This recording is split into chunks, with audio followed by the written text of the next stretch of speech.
Hello, hello, everyone. Welcome to Unscripted with your girl, Kym KAN. Okay. Today, first of all, I'd like to say I'm grateful, thankful, and blessed that you're here tonight and you're with me. This podcast is inspired by real conversations, y'all, from the passenger seat of life. Many of them beginning right in my rideshare car. Sometimes strangers share pieces of their lives that stay with you long after the ride ends. With permission, I bring those real stories here so we can listen, reflect, and grow together. Because sometimes the most powerful conversations happen between people who didn't even expect to meet or even have these conversations. I'm Kym, and this is Unscripted today. So tonight's episode, it began with a rideshare ride I'll never forget. A young woman, she sat in the back seat of my rideshare and began sharing a story no child should ever have to live through. She shares her experience about being abused in her childhood and early relationship. Oh, yeah. With her permission, that conversation was recorded. And tonight, she is here with us to share more of her story. Due to her work schedule, however, we recorded yesterday evening. So you can not only hear her, but see her share her journey. Okay. So this episode, it contains discussion of abuse and trauma. So listener discretion is advised. Let's start with the conversation in the rideshare that I didn't even expect to hear. I'd like to share part of that first conversation with Aaliyah. Listen up. Okay, I have Aaliyah here. I'm taking her. We only got about 17 minutes left, but she has allowed me to record this conversation so I can put it on Unscripted with Kym KAN. Correct, Aaliyah? Yes. Yes. So let's get started. You have the mic. What do you want to say to my audience right now today? What's on your mind? I definitely feel like, and I'm gonna just start with at this time of age, I feel like everyone puts a lot of pressure on themselves to be somebody for someone else. Yes. And I definitely walked and dabbled on that line. It's a fine line between stupidity and love, and I've walked it. I've danced on that line a few times, and it's Yep. It's showing them my book, y'all. SOS stuff I'm stupid. So you know I've been there because I wrote about it. Yeah.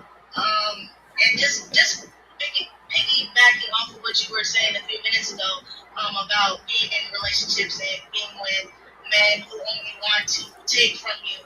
Yeah. I myself was 18 years old, and I thought that I had fell in love with you know what I mean? The love of your life, for the rest of your life. Just everything I've ever wanted and more. The way we met, I kid you not, it was like a story out of a book.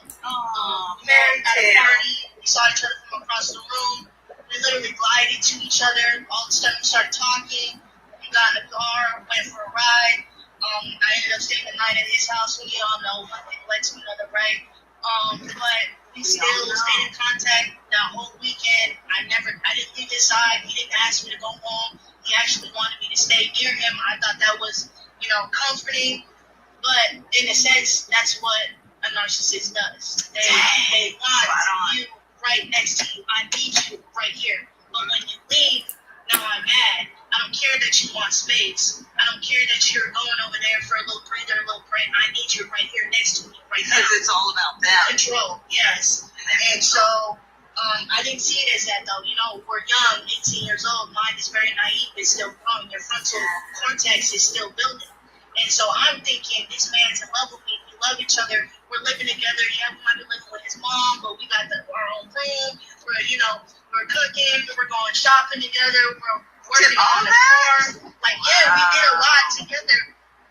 But when I was in that same summer that I met him, that October was the first time that he had ever put his hands on me. And right then and there, hands on you in a bad way. Yes, like physical aggression. Oh, and I thought to myself that, growing up, I had seen that happen to my mom, so automatically I knew it wasn't good. Like, that's not something that as a woman I should be allowing another man to do to me. Right. But, like I said, I'm going to continue this for another few minutes, but just listen to becoming someone who is in love and thinking that he is in love with you, when in essence she called him a narcissist. She recognized all of it, but it was too late. She was already in it. So I'm going to continue playing. Let me know what you think, what your thoughts are. If you're out there chiming in, send me some messages. Let me know. Oops.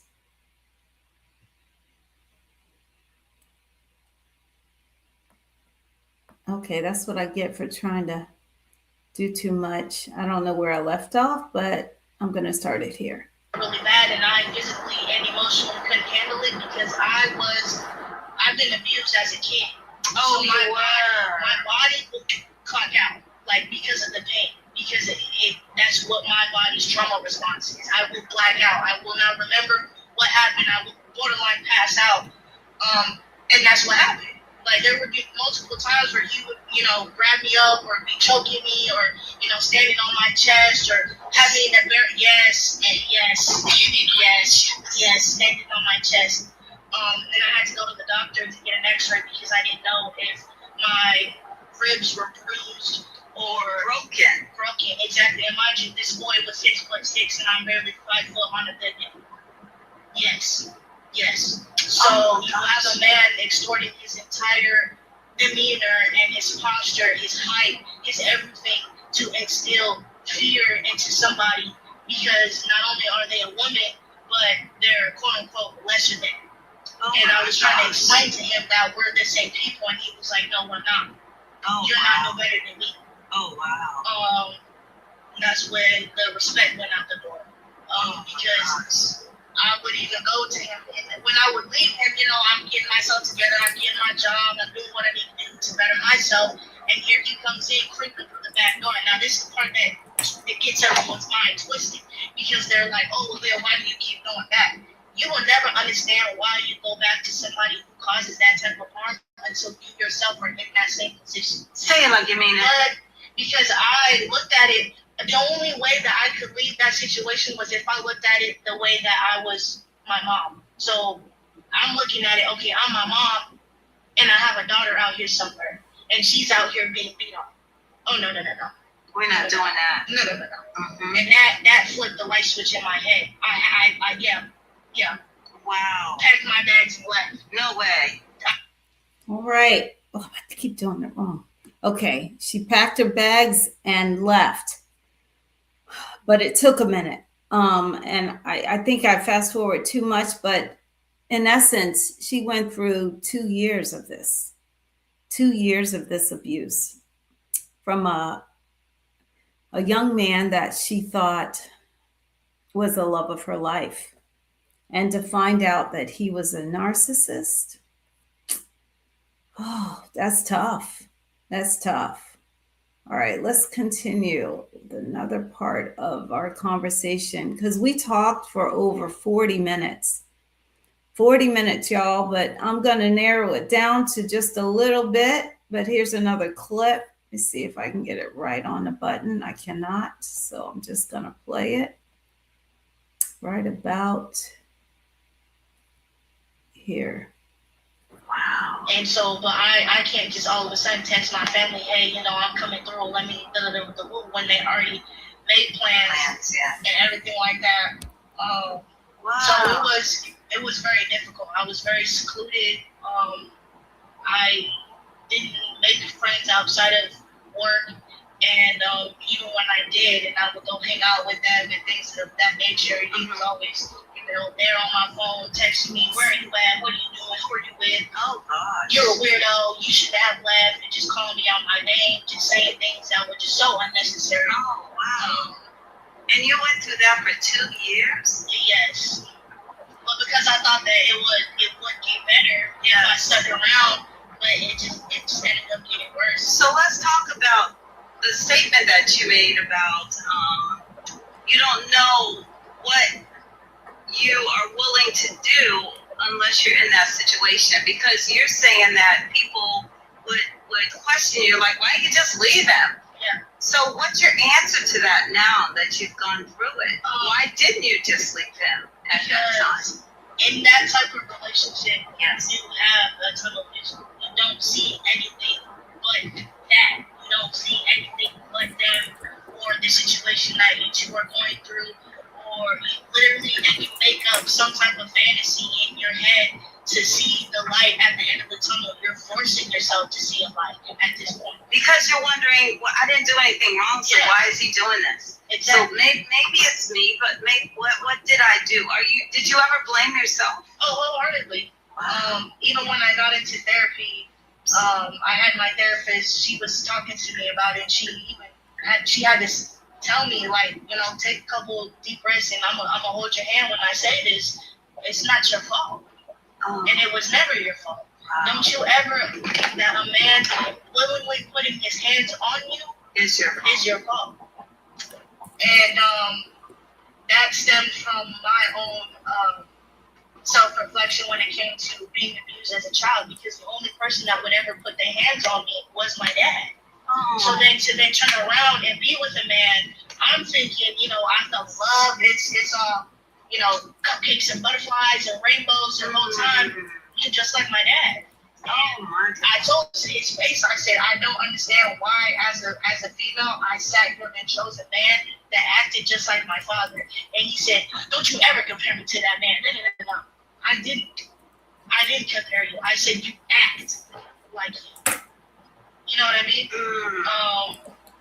And he would always take me expressing my feelings or expressing myself and where I'm coming from as me complaining or doing the most or doing too much. And it's like, as a man though, I feel like a man's responsibility is to kind of hear where a woman is coming from, validate it, and either to the best of his abilities do what he can to satisfy her needs, but be there to support her through her trying to figure out what's going on internally.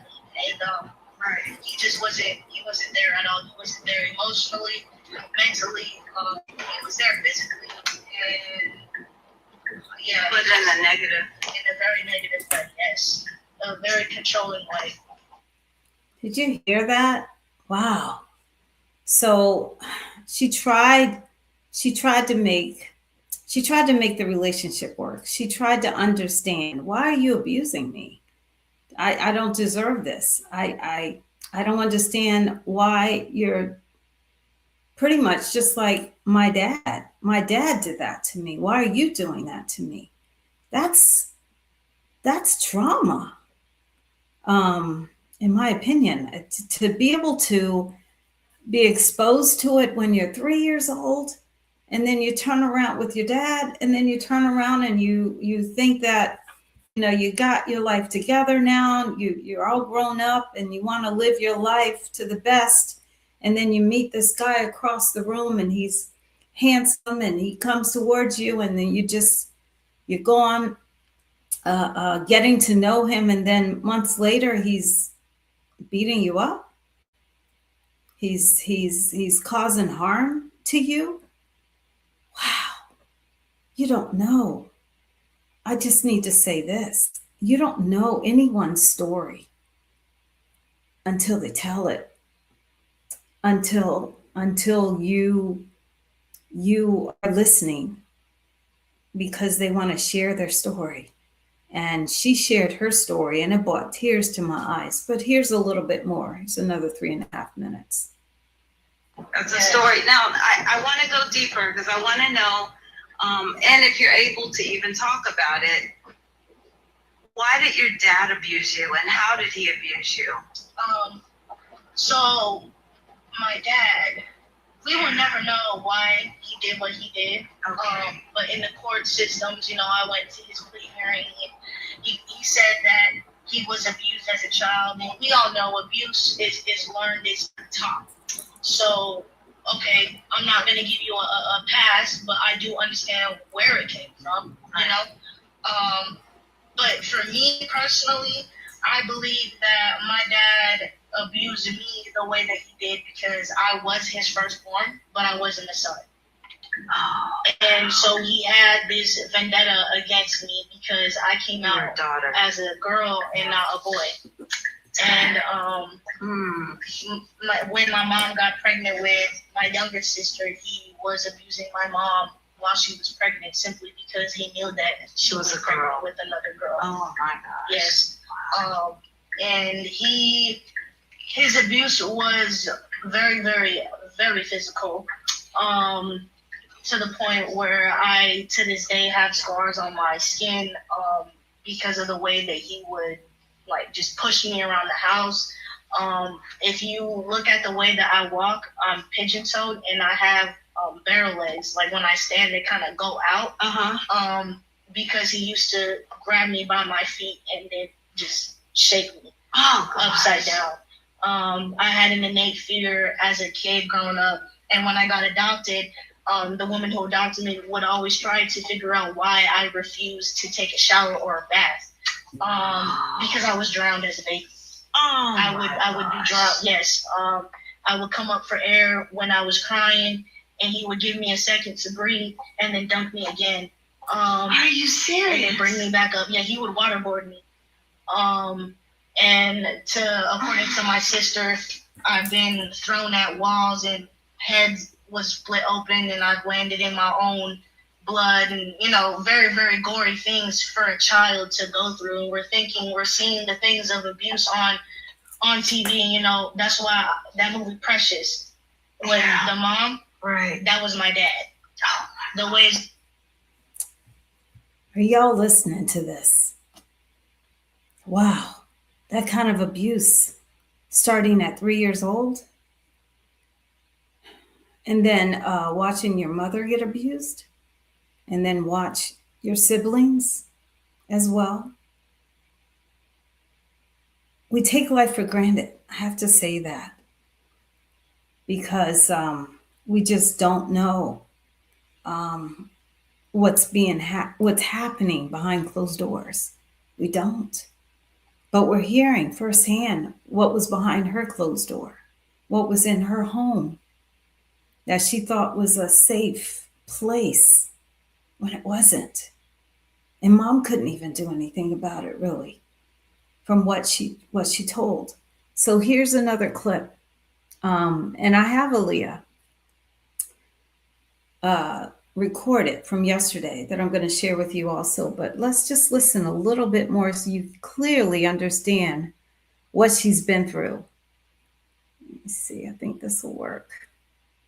To sit back and think about it all. And even my mom, I try to have conversations with her about it, and she you know, she gets choked up in the throat and, you know, teary eyes, and at that point I'm just like, you yourself still blame your own, you know, well-being for everything that happened. And at that point that's when I had to look at my situation from her perspective and understand that she was kind of like dragged along to be in that relationship, and she felt trapped because here she's having children with a man that she thought she was in love with, but behind closed doors he's putting hands on.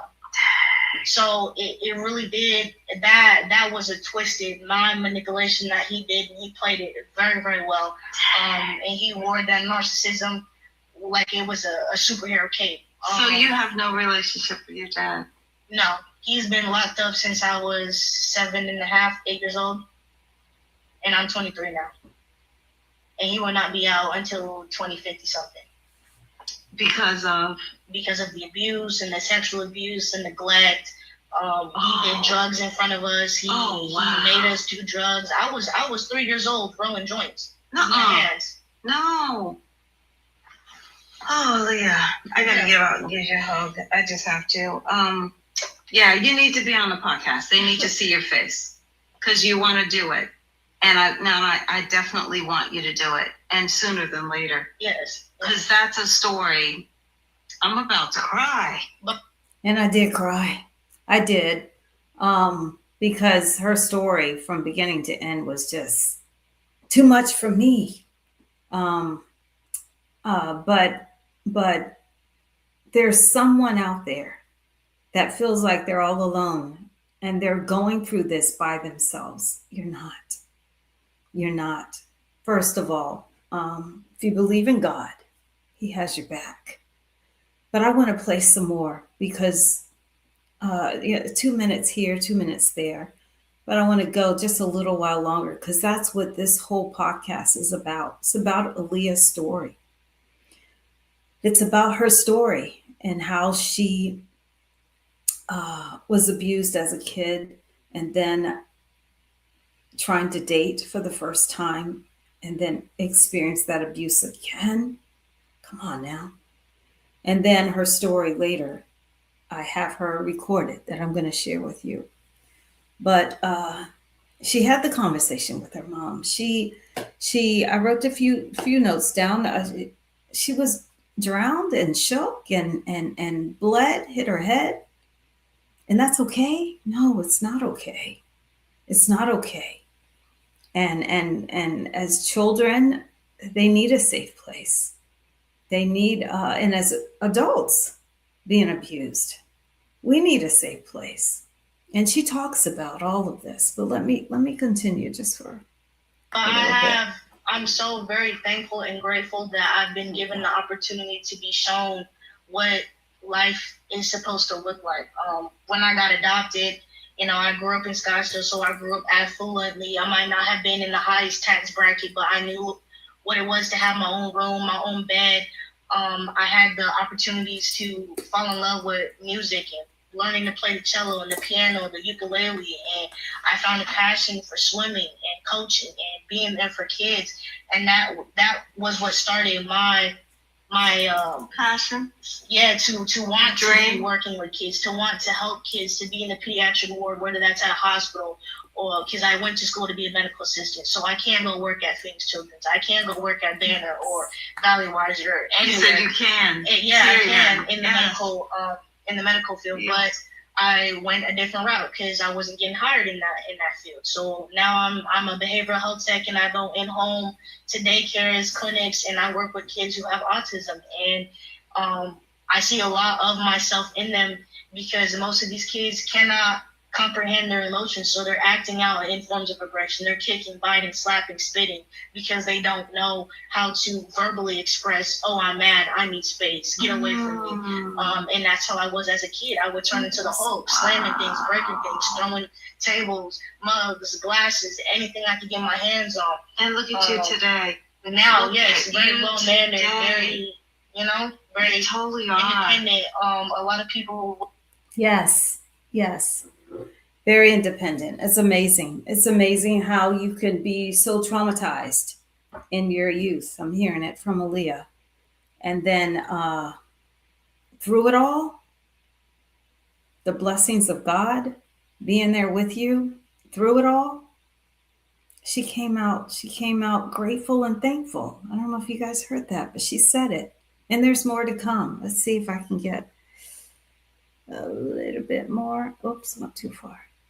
Let's see. All right. The mind is always scared of something that they don't know.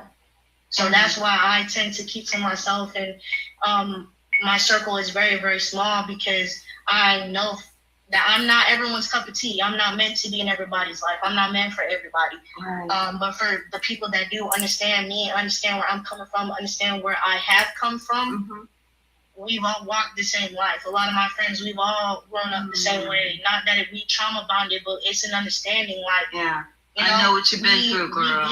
We've been through it, and we gonna get through it, and we gonna be on top. You know what I mean? And that's why a lot of my friends and I, we get frustrated when people come to us and they're like, with just simple mind problems, like, oh, this girl in my ear talking about she want to talk to my boyfriend and she want to go hang out with him, and I caught them texting.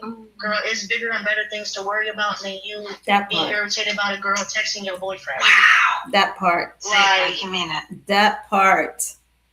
Wow. Again, you don't know anyone's story. And the fact that we gripe and complain about the simple things in life that we say it's simple, but sometimes in your feelings, it's like, I can't believe but really, are we really dwelling on this? Can we move on? Can we talk about something of substance? Can we talk about what I've been through? Or Aaliyah, that's what I'm talking about. And wow, compelling story. All right, here's more. Oh, well, let me just tap in on the small circle. You do need a circle that you can lean and depend on, people that you can trust with your story. And I'm grateful, thankful, blessed, GTB, that Aaliyah trusted me to share her story with you. She didn't have to, but she did. And it feels good to know that God has a purpose, not only in her life, but in my life.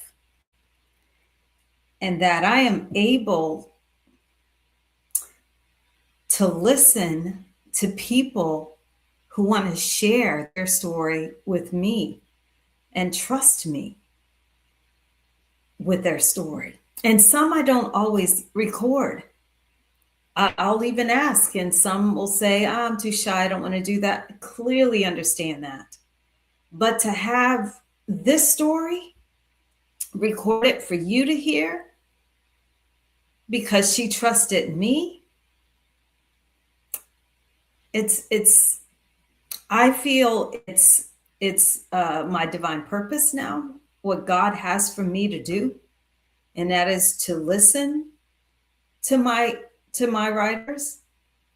And if they want to share their story, you get to listen too, because I got so much more to share.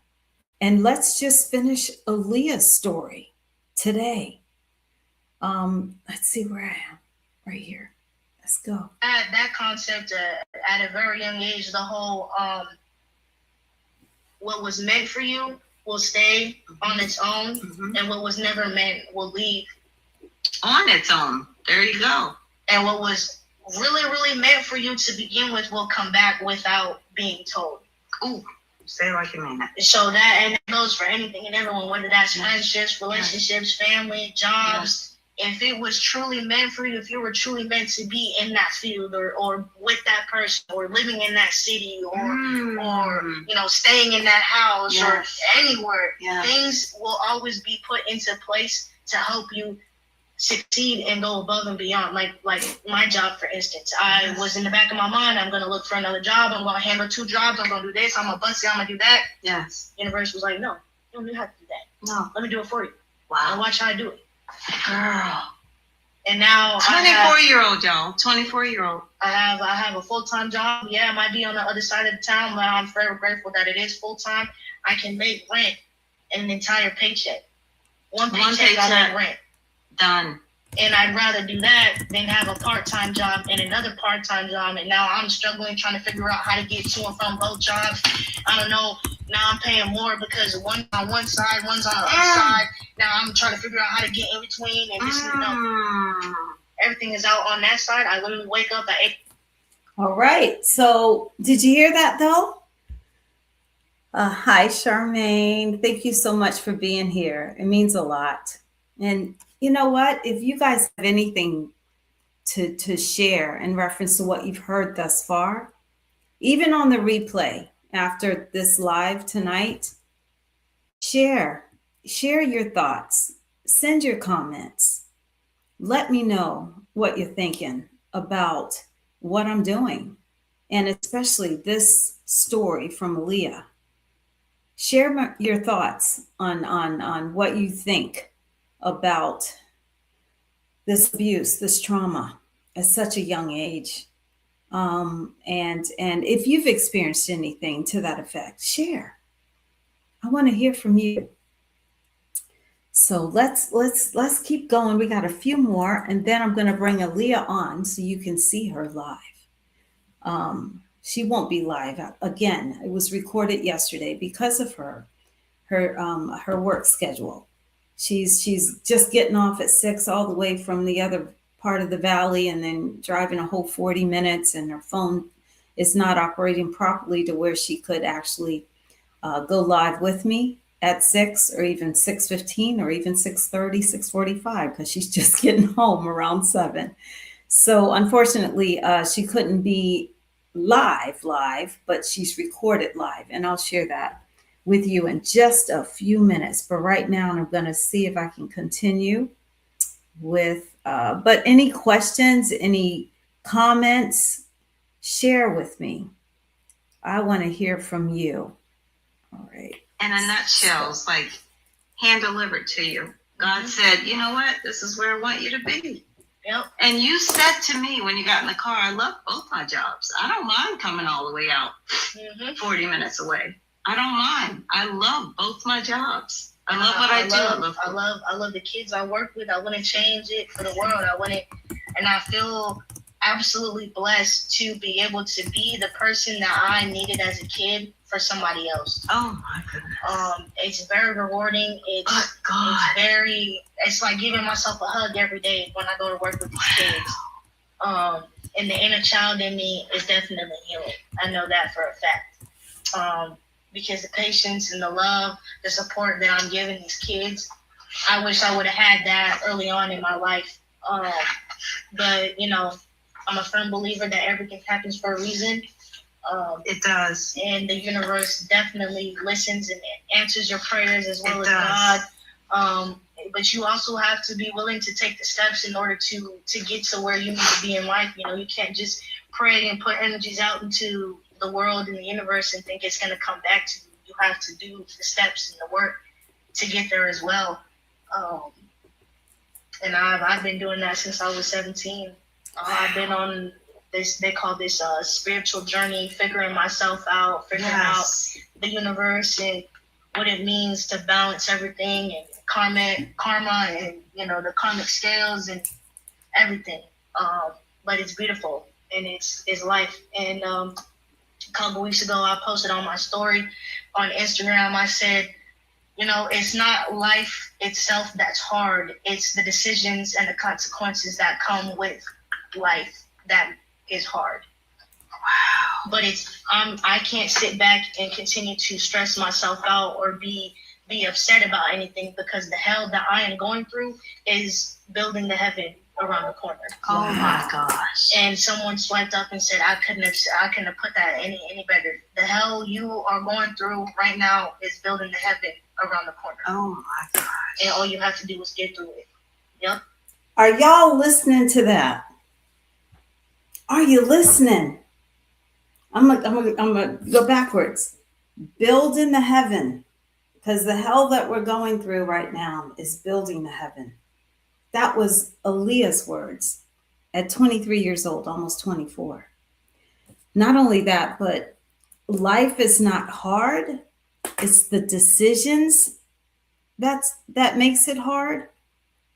If we make those wrong decisions, yes, life be life. And it's like, oh, did I do that? Why? Oh gosh, what have I done? What have I done? Right, I. But insert God. Let him do it. Let him guide you. Let him lead you in the way that you should go. What else does she say? God answers, but you have to do the work. You can't just pray about it, y'all. You can't just pray about it. You got to do about it. It's like a simple example is, Lord, I pray that you will give me that job that I've been looking for and desiring. I claim that I get that job, and then you don't even go for the interview. You don't even submit your application or your resume. Does you want the job? How does that work? It don't make sense, y'all. It don't make sense. So Aaliyah at 23 years old, started at 17, finding herself. I'm sitting here at 57, and I was trying to find myself at, how old was I? 52, 6, 7, yeah, 52. And I was like, oh gosh, okay, so what do I do now? My life's been overturned and upside down. But she's 17 years old. She was finding herself then. Self-love, self-preservation, self-respect. Wow. And talking about figuring it all out and how beautiful it is. Kudos to Aaliyah. I commend her. I am so proud of the woman that she's becoming, or that she is already. It's amazing. It's amazing, y'all. All right, 3 more clips, and then I'll have enough time for you to see Aaliyah. As a matter of fact, you know what? I'm just going to go straight to the jugular. That's what I'm going to do. Yeah, I'm just going to go straight over there and just say, you know what? After that ride, though, we spoke again about sharing more of her story. And like I said, yesterday we recorded the conversation where she reflected on her journey. So welcome Aaliyah, y'all. Here she goes. I'm gonna play the video. Let's see if I can get it right. I think I have to come off the stage. Here's the first clips. Think for to Yep. cope with it, um, like I guess in a healthy way.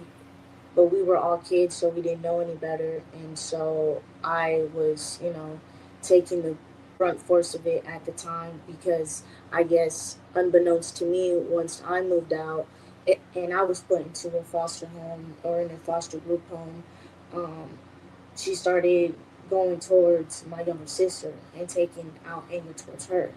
So it's like I So don't she really took it know. out on you first? Yes, and I went What? out to um, a group home, and I was there for 6 months. And unbeknownst to me, my siblings were being adopted, signing papers, changing their last names and their first names. And I was stuck over here in a group home, still trying to figure out where's my family, when am I going back home, how am I going back home.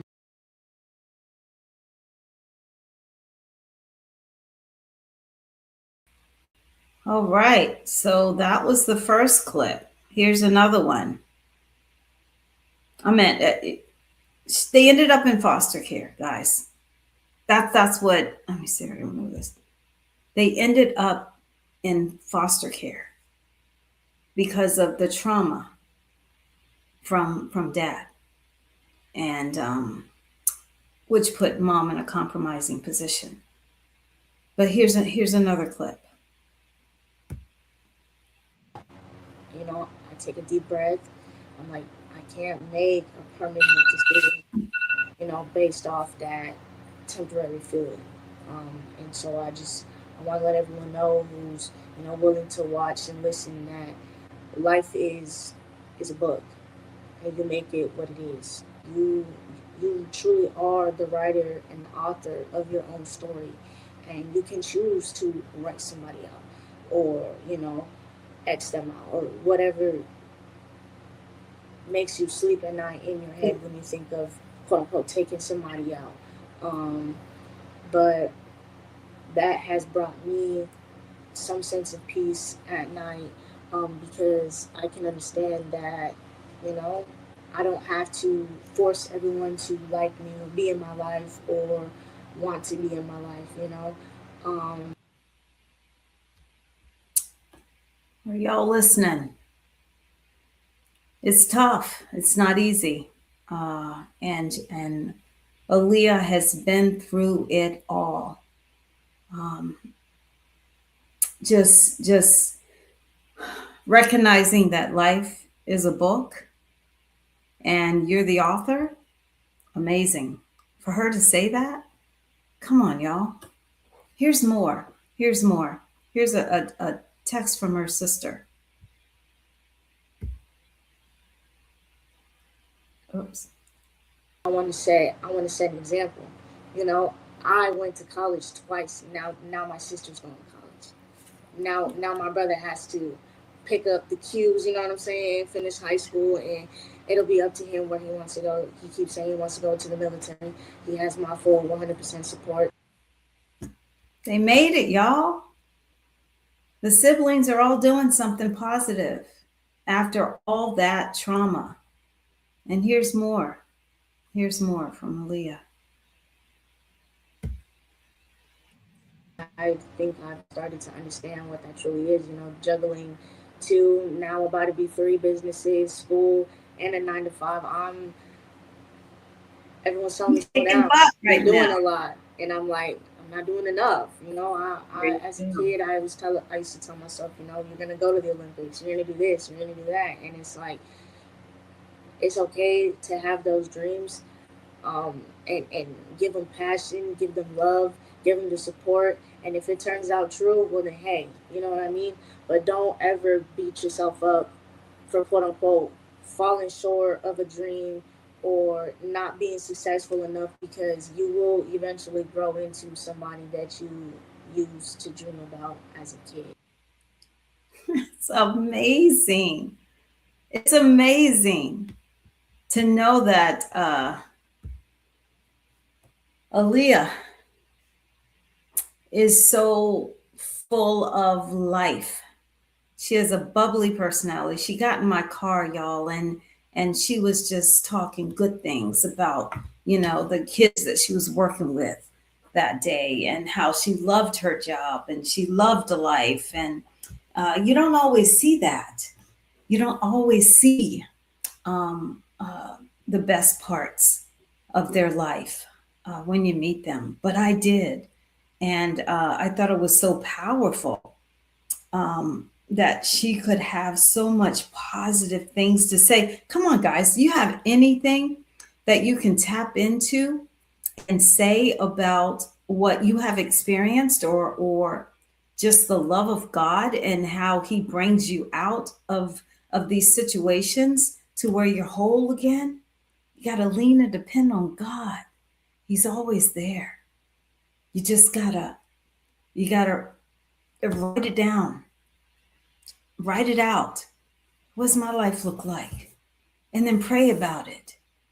And then implement those little things as you go through. It's like, okay, I need to get this degree to get this job, and I need to do. That's what Aaliyah did. She took the time to just sit there and say, you know what? The glass is half full. It's not half empty. And I'm going to live my life to the fullest. I'm going to do my thing in spite of everything that I've been through, even though I have these scars on my body that can never go away. I'm going to look at those scars and say, hey, I survived this. I conquered this. God protected me through it all. I might have suffered, but it's so I can come out with a testimony. He put her through the test, and guess what, guys? She came out with a powerful testimony that she shared with me in my car. And then I get to share it with you, not only the audio part, but she said, I don't mind going live with you on your podcast. I don't mind that at all. So right now, and if you don't do anything else, support Leah in her kitchen. Support Leah, period. If you reach out to her site and just let her know I heard your story and that you appreciate her for sharing, that you appreciate her for being a positive light in this world, that you appreciate her because she overcame. This is Women's History Month. I want to honor Aaliyah tonight. I want you to honor Aaliyah tonight. So let me just share the last one that I captured from our conversation last night with Aaliyah. Here you go.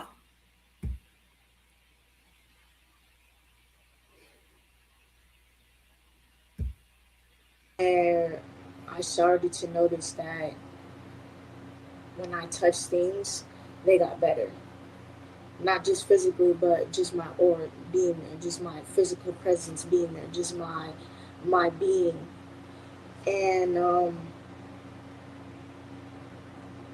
I understand now that I have a purpose and I have a path, and I the universe is always guiding me to who I need to be, who I need to be around, and you can't really force anything that's not meant to be in your life in the end. You know, God and the universe will always show you who's, you know, truly there for you, whoever you believe in, you know? Right. Wow. Wow. Trusting God. That's what she was saying. Whoever you believe in, we believe in God. We believe in God delivering us through those hard times. God protecting us to be able to tell our testimony, to be able to share our story. God is good all the time. And all the time, God is good. Our goal here is not to relive pain, but to create space for courage, healing, and hope for anyone who may feel alone in their story. I'm telling you guys. Charmaine said she loves how she didn't, let's see if I can.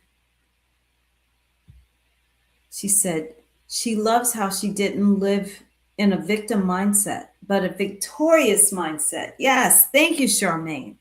Yes, victorious. She's a beautiful young woman, living her best life already at 23 years old. And she's sharing the goodness of God by saying, you know, if it hadn't been for the Lord, if it hadn't been.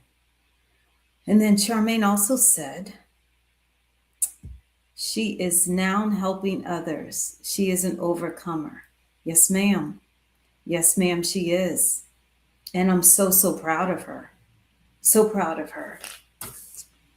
That's her story, guys. I have some more positive feedback I can share. And then we'll end this episode. But give me another 12 minutes of your time if you can. And if you're watching the replay, play it all the way to the end. Got a few more minutes. Let me share just a little bit more about Aaliyah and support Aaliyah. LIYA-kitchen.square.site. And that's Aaliyah. And she played the cello. She told me about that. She, what else did she do? She did a lot. Aaliyah did a lot. And the fact that she's working with autism, the kids, and making their life brighter. I think that's in one of these clips. Let me see if I can capture it. In 2 minutes. Let's see. Of summing up everything. Okay, listen to this part. Here we go. You're amazing. Thank you. You're beautiful. Thank you. Thank you. And I'm grateful, thankful, blessed you're in my car. I say that often, but I'm saying it like I truly, truly mean it. Yes. Like there's no, oh my gosh. Oh my It gosh. took me a second to realize as a kid, everyone used to tell me, "Oh, Aaliyah, you light up a room every time you walk through. Oh, your smile is so bright and big." And I had high school teachers telling me, "Oh, it's something about you. It's something about you. Yes, it is. God's hand is on you for surely." And it didn't click. And then my I might be able to pull up the picture. My friend took a photo of me Where she was, she tried to find it, but she found it. And it was a picture of her with from Halloween, and she didn't have on a costume, but the picture, you saw like a halo, just a white glare that shadowed her body, and it was impressive. I was like, okay, all right, I see you, Aaliyah. I see you. I think I might have missed one clip, but here's another part, the last part, and then we'll be done. See if I can get to it. Here's the last part of our conversation in the car with rideshare. I appreciate you guys for being here, for tuning in, for listening. Uh, don't forget to comment, especially on the replay, and share and subscribe to Unscripted with Kym KAN. Let me see, 47. Here we go. Listen to the last part. I think it's only a minute. It was very healing. You need to. Well, thank you, Aaliyah, Yes, so much. Thank you for allowing me to share a little bit of my story. Oh my gosh, I'm so glad that we had the time for you to do it, because we were talking the whole time and never thought to record. So thank you. Of course. That was it. I thought it was more.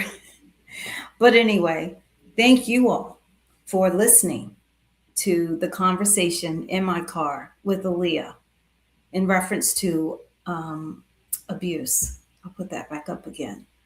This episode contains discussion of abuse and trauma, and listener discretion is advised. So I pray, if you have any other comments, please send it before our time is up. But I pray I was able to capture that for you in this episode. Aaliyah's story, along with so many more I have to share with you over time, taught me that people have the courage to share their stories. They do, and that I am always there in my car to listen, which not only brings them closer to healing, but it heals my heart to know that they trust me as a stranger to become their safe place. And they trust me to share some of the conversation with you listening. Have you ever had a conversation with a stranger that changed you? I got a few more minutes. Any conversation with a stranger that changed you? In your comments, please comment. And if it's on replay, comment anyway. I'll see it. I'd love to hear from you. And I thank you again for being here on my platform. I'm starting to see God's vision for my life, and I'm appreciative for those that do support me and those that capture my little trailers that I send, or little reels that I put out there prior to the podcast. Just trying to reel you in, just so you know. So, and it's work. I'm not going to lie. I got a comment. I was trying to talk until I did. Thank you. Thank you.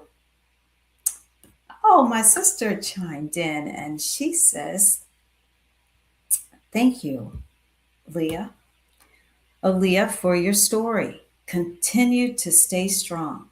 So I hope that Aaliyah watches the replay when she gets home this evening in a few minutes. I hope she watches it all the way to the end, so she sees that my sister Sharon, aka Troy, says, thank you, Aaliyah, for your story. Continue to stay strong. And then Charmaine, she said, God has a great plan for Aaliyah. Praying for her that she keeps pressing forward to the great things God has for her. Amen. Ooh, I'm telling you, almost cried right here on this episode, but I'm containing myself because I want to get through this, because I'm the only one doing all these prompts and everything. But I want to thank you again for being here, sis and Charmaine, and all others that are watching or will watch on the replay. It means the world to me because, again, I feel like this is God's vision for me in my life.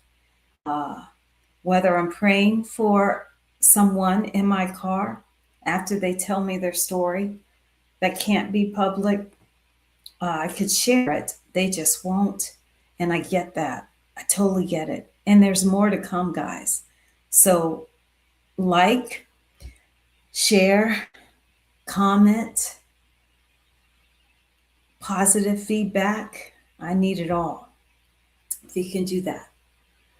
I don't have much more to say except that thank you for listening with compassion tonight. Stories like this remind us that strength often grows from places we never expected. My car, guys. I play my trailer for people in my car just to prompt them, let them know, hey, this is what I'm doing. You want to chime in? Do you want to have a conversation? Because we already are, but I can record it with your permission. And when they listen to the trailer, they're like, wow, spot on. Oh my gosh. That's amazing that you're doing that. And it feels good when I hear that. And if this conversation that we had tonight touched something in your own life, please remember that there's help and support available. But also remember that God is there. He has your back. He's there to support you, to guide you, to lead you in where you need to go. And he's guiding you along the way. He's making a way out of no way.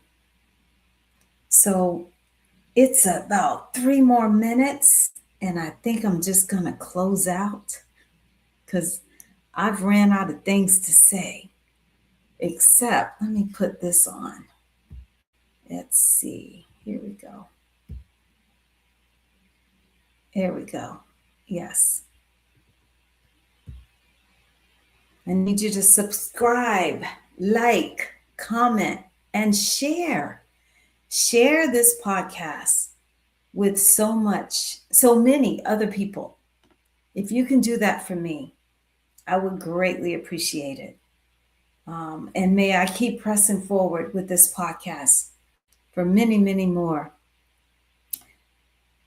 I ain't gonna say years because I don't know, but I'm just saying for many, many more episodes to come. There we go. So share, like, comment, and subscribe to the podcast. Subscribe to this podcast, Unscripted with Kym KAN. Until next time, make sure you subscribe, like, comment, and share, even on the replay. Much love and peace.